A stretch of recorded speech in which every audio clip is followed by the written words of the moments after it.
시집 안 가려고 그랬는데 엄마가 늙으면 아플 때 물 떠주는 사람이라도 있어야 된다. 그래서 시집 왔더니 아픈데 내가 내 약 사러 왔소이다. 이런 얘기를 하시더라고요.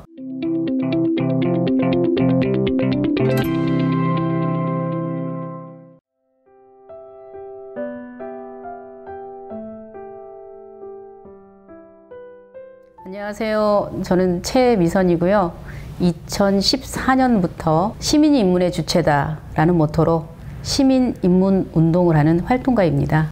약국을 찾는 지역 구성원들에게 어떤 공간이 되길 바라시나요? 네, 저는 약국에서 근무를 하고 있는데요. 약국이 어떤 특별한 장소가 아니었으면 좋겠습니다.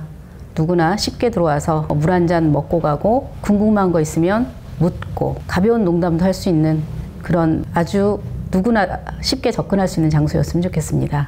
약국에 오시는 어르신들에게 말을 걸게 된 계기가 있을까요? 약을 사러 오시는 분들은 일단 사건이 발생한 거잖아요. 몸에 질병이 생겼거나 어디 문제가 생긴 거잖아요. 처음에는 그런 신체적인 증상에만 집중해서 얘기를 나눴는데 점차 그 사건들 뒤에, 몸에서 일어난 사건들 뒤에는 수많은 그 사연들이 있더라고요. 한 번은 저녁 늦게 오신 어르신이었는데요. 굉장히 아픈 채로 감기약을 사러 오셨어요. 그러면서 이런 말을 하더라고요. 시집 안 가려고 그랬는데 엄마가 늙으면 아플 때 물 떠주는 사람이라도 있어야 된다. 그래서 시집 가라. 이래서 시집 왔더니 아픈데 내가 내 약 사러 왔소이다. 이런 얘기를 하시더라고요. 그런 사연들이 약을 주면서 그런 사연들을 하나씩 접할 때마다 어떤 삶을 그다음에 우리가 살고 있는 이 현장을 보고 있는 것 같아서 점점점 그런 내용들이 더 궁금하고 저분들은 어떤 사연들이 있을까 그런 것들이 궁금하다 보니까 점차 이렇게 말을 걸게 되었어요. 그러다 보니 이제 지역 주민들과 유대관계도 좀 좋아지고 저도 이 지역의 한 구성원으로서 참여하는 그런 느낌도 더 들었고요. 그래서 점점 쓸데없는 말을 많이 걸어요.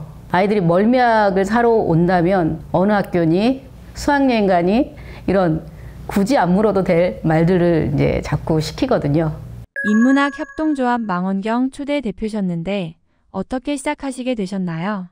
처음에 시작은 친구들 때문에 시작을 했거든요. 몸이 아픈 친구들이 자꾸 자기 사연들을 들고 와요. 근데 약으로는 한계가 있거든요. 그래서 이 친구들에게 이제 상담을 해주다 보니 내가 상담해서 이들을 치유할 수 있는 경계가 어딘지를 잘 모르겠더라고요. 그래서 같이 책을 한번 읽어보자. 그렇게 해서 시작을 했던 게 망원경의 시작입니다. 그래서 친구 집 골방에서 첫 책은 니체의 짜라투스트라는 이렇게 말했다라는 책을 읽으면서 시작을 했거든요. 그게 뭔지 무슨 말인지 정확하게 알 수는 없지만 그 책에서 전해져 오는 에너지라든지 힘 이런 것들을 통해서 또 같이 친구들과 이야기를 나누는 과정에서 서로에게 치유가 되었던 순간들이 있었어요. 그러니까 그것이 점차로 지역사회에 확장이 되어서 망원경이라는 단체를 만들게 되었습니다. 울산에서 인문활동을 하게 된 계기가 무엇인가요? 제가 이제 울산에서 저는 초, 중, 고, 대를 나왔거든요. 그리고 이제 울산을 떠나서 다시 이제 대학을 다니고 직장을 다니다가 돌아 울산에 다시 오게 되었어요. 그런데 그 나돌았던 시기 동안 저는 울산에 이방인이 되어 있었어요. 그래서 이제 이 지역사회에 뭔가 나도 소속이 되고 싶다라는 소속 욕구도 있었고 또 하나는 아까도 말씀드렸던 친구들의 질문들 상담 요청들 그런 요청들을 같이 해결할 방법이 하나의 단체를 만드는 거였거든요. 그래서 만드는 것이 망원경이라는 독서 단체였는데 그 독서 단체를 통해서 저도 이 지역사회의 소속감을 느끼게 되었고 소속이 되었고 그다음에 다른 친구들과의 이제 교류를 통해서 서로가 치유가 되고 서로의 곁이 되는 그래서 비로소 울산이 내 고향이 되었던 그런 경험이 있거든요. 그 전에 제가 다시 학교를 가기 위해서 울산을 떠날 때까지 울산은 내 고향이다 라는 생각을 해본 적이 없어요. 왜냐하면 내 고향은 내가 태어난 다른 곳이었지 내가 여기서 학창 시절을 보냈지만 이곳이 울산이 내 고향이라는 생각을 해본 적은 없었거든요. 다시 돌아와서 이 활동을 하면서 이 지역에 애정이 더 생기고 친구들이 좋아지고 공동체가 좋아지고 결국은 내 고향은 울산이야 라고 지금은 당당하게 말할 수 있는 그런 상태가 되었습니다. 약국과 같이 공동체의 곁이 될 수 있는 공간은 어디가 있을까요?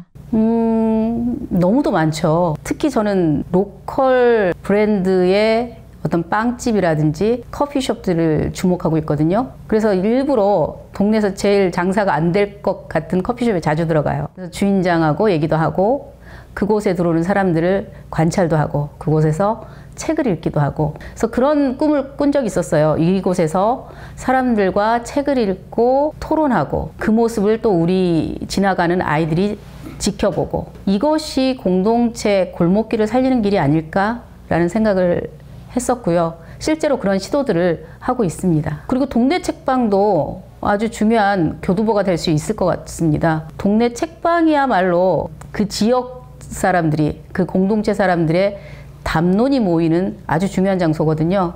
그래서 동네 책방이 동네마다 하나씩 있다면 참 좋을 것 같습니다. 이웃에게 말을 거는 것처럼 우리가 일상에서 할 수 있는 작은 실천은 뭐가 있을까요?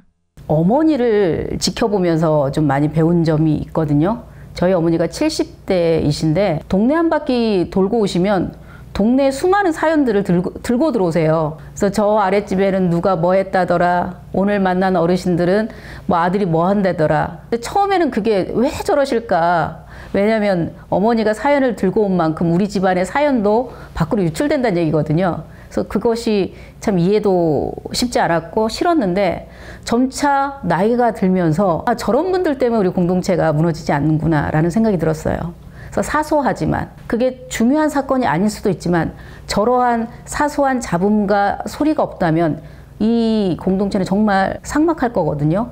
그래서 저도 저희 어머니처럼 자꾸 그런 걸 물어요. 그리고 자꾸 또 제 얘기도 해요. 예를 들어서 요즘 깜빡깜빡거려요 라고 누가 얘기하면 저도 그래요. 저도 어제 그랬어요. 저도 어제 냉장고 속에 이상한 거 넣었어요. 이런 식으로 나의 사연도 들려주고 또 그들의 사연도 듣고 그러면서 서로 같은 시대를 살아가는 공동체 일원이라는 걸 서로 확인하는 거죠. 인문학 활동이 필요한 이유는 무엇일까요? 저희 시민들은 일상생활을 현장에서 몸으로 체험하는 경험의 가치를 크게 두는 사람들이잖아요.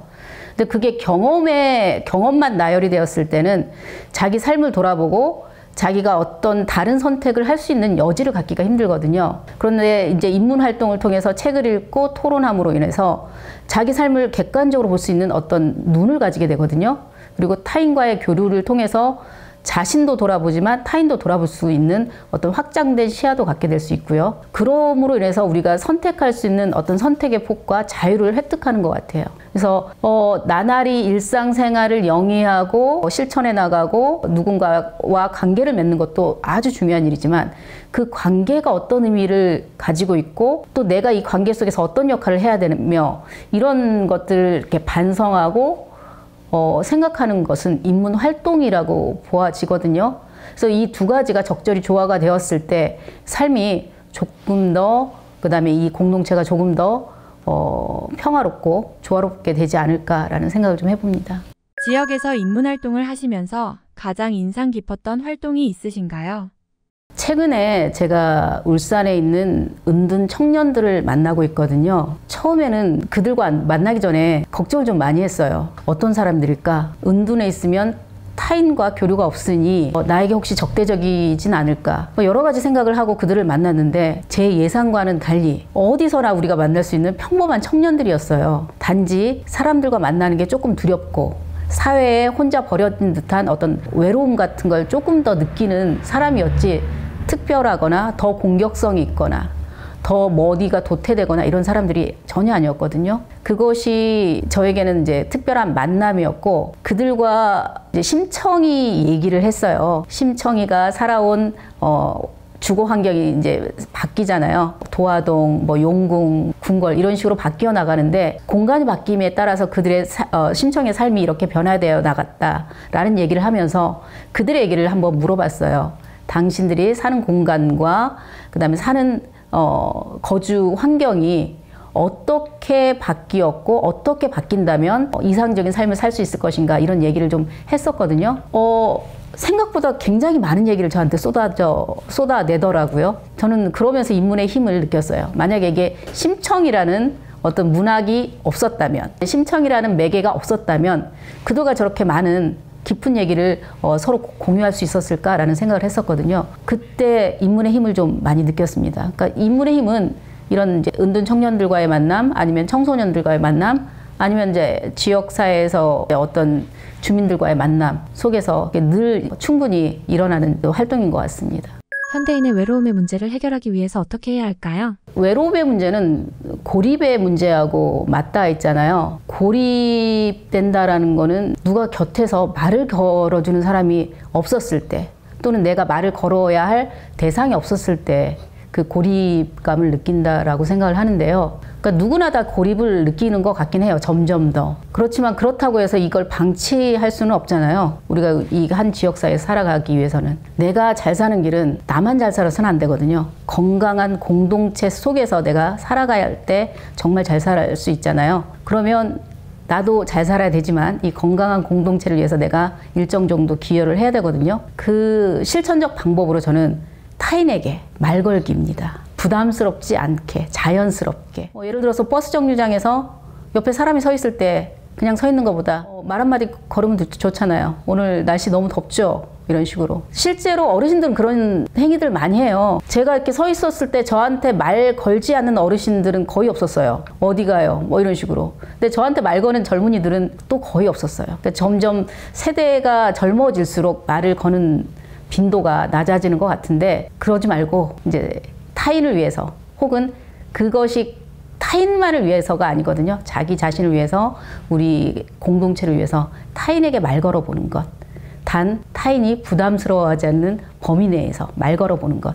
이것이 아마 외로움을, 고립감을 해소하는 작은 실천이 되지 않을까 싶어요. 공동체 활동이 외로움과 고립의 문제를 해결할 수 있다고 어떻게 확신하게 되셨나요? 계기는 특별한 계기는 없어요.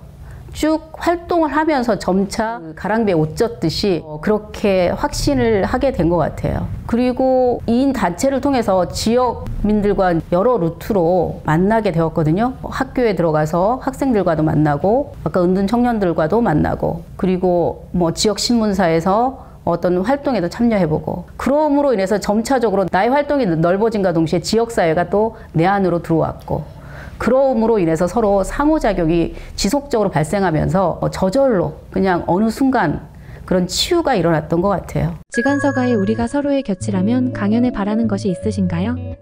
일단 기획 의도가 너무도 참신하고 꼭 이 시대에 필요한 기획의 의도가 아닌가 싶어요. 왜냐하면 우리가 이제 코로나를 겪었잖아요. 정말 사회적으로 강제적으로 고립이 되었던 시기들을 겪었어요. 타인과 대할 때 맨얼굴로 대하는 것은 일종의 범죄처럼 느껴지기도 했었거든요. 반드시 내 입을 가리고 타인의 입을 가린 상태에서 대화를 나눴어야 됐거든요. 그럼 고립의 시기를 겪고 지금 또다시 그 고립의 시대가 풀렸지만, 그렇다고 해서 정말 고립의 시대가 풀렸냐라는 질문에는 다시 한번 생각할 여지가 있거든요. 여전히 마스크는 벗었지만 고립은 풀리지 않은 것 같아요. 그래서 이 고립을 해소하기 위한 어떤 사회적 아젠다를 제시할 필요가 있는데, 적절한 아젠다를 이 지관서가에서 제시했던 것에 큰 경의를 보냅니다. 그리고 감사의 마음도 있고요. 한 가지 아쉬운 점이 있다면 현장의 목소리를 조금 더 많이 담았으면 좋겠어요. 권위 있는 교수, 이론가, 아주 중요하죠, 우리 사회에서. 그렇지만 현장에서 실천하고 있는, 이웃과 맞닿아서 활동하고 있는 현장의 목소리가 조금 더 많이 들어간다면 균형 있는 지관서가의 강연이 되지 않을까라는 생각을 해봅니다. 마지막으로 한 말씀 해주세요. 두려워하지 말고 이웃에게 말을 걸어보세요.